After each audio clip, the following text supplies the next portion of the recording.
Motor bakar 4 tak bekerja dalam 4 langkah piston, yaitu hisap, kompresi, usaha, dan buang. Pada langkah hisap, piston turun dan campuran udara bahan bakar masuk ke silinder. Kemudian, pada langkah kompresi, piston naik dan campuran dikompresi. Setelah itu, busi menyala dan membakar campuran, menghasilkan tenaga yang mendorong piston turun dalam langkah usaha.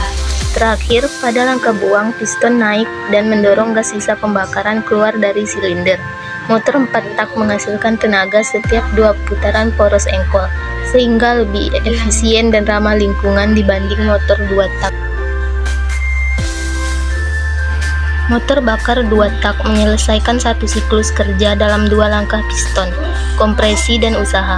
Saat piston naik, campuran udara dan bahan bakar dikompresi di atas piston. Sementara campuran baru masuk ke ruang engkol di bawahnya. Setelah itu, piston mencapai titik atas dan busi menyala membakar campuran tersebut. Ledakan mendorong piston turun, sambil membuka saluran buang dan saluran transfer. Gas buang keluar, dan campuran baru dari ruang engkol masuk ke ruang bakar. Proses ini terjadi setiap 1 putaran poros engkol, sehingga motor 2 tak lebih bertenaga namun boros bahan bakar dan menghasilkan lebih banyak emisi.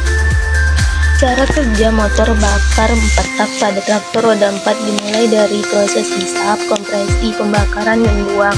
Energi dari pembakaran bahan bakar solar menghasilkan tenaga dorong yang menggerakkan piston, poros, engkol, transmisi, dan roda. Bagian tenaga juga disalurkan ke PTO untuk menggerakkan alat pertanian tambahan. Dengan sistem ini, traktor roda 4 dapat bekerja kuat, efisien, dan stabil untuk mengolah tanah. Cara kerja mesin pemotong rumput 2 tak. Campuran bahan bakar dan udara masuk ke ruang bakar, dikompresi, dibakar oleh busi, piston bergerak menghasilkan tenaga. Tenaga memutar poros engkol. Poros engkol memutar pisau pemotong, sisa gas dibuang, campuran baru masuk lagi. Siklus ini terus berulang sangat cepat, menghasilkan tenaga besar yang membuat pisau pemotong dapat berputar cepat dan stabil saat memotong rumput.